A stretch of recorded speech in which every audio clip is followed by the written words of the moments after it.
Hey everybody, this is Nate at Stowe Training Systems, and today I want to take a moment and talk to you about self-motivation, where it comes from, and what can we do to try and get some of that stuff. So here we go.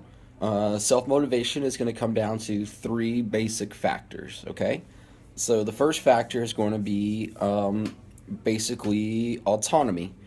We want to have some sort of sense of control over whatever it is that we're doing. If somebody just says it has to be done this way, my way or the highway, we're not going to feel very motivated to do it. So there has to be some sort of self control. Now, that's one of the reasons when we do our workouts or our training at our gym that we let folks choose their weights. Obviously, there's some parameters in there, but we do say, hey, would you like to make it heavier, lighter, keep it the same? We'll say 2 or 3 sets, 8 to 10 reps.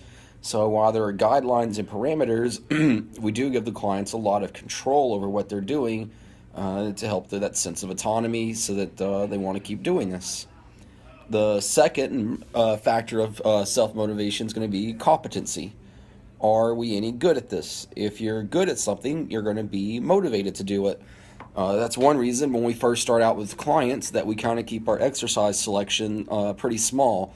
We'll show 10 exercises and maybe less for about a month so that they have enough time to practice these exercises, get better at them, more competent at them, enjoy them, and are motivated to come back and do that again because they got better at it.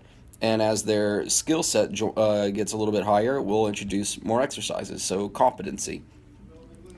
The third and final factor that's going to help with self-motivation is going to be a sense of community, a sense of like-minded individuals, or as Dan John would call it, an intentional community. So a group of people that we are intentionally aligned ourselves with that think and feel the way we do about this subject.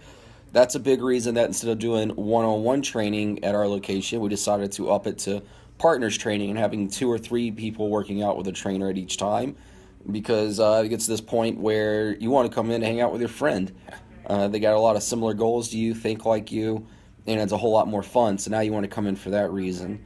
So top 3 ways to get yourself self-motivated: a sense of autonomy, have some sort of sense of self-control over what you're doing, skill set, competency, if you will, get better at what you're doing, and an intentional community, having some other like-minded folks to join that. And if you don't have a gym or can't set it up the way we do, you could have an online, community. It could be a group, it could be your friends, and you're kind of joining your, talking about your friends over on the coast. Here's what we're doing. So anything to kind of try and make it where it's not just you going after everything alone. So unless anybody has any questions, that would be it. Take care. Have a great one.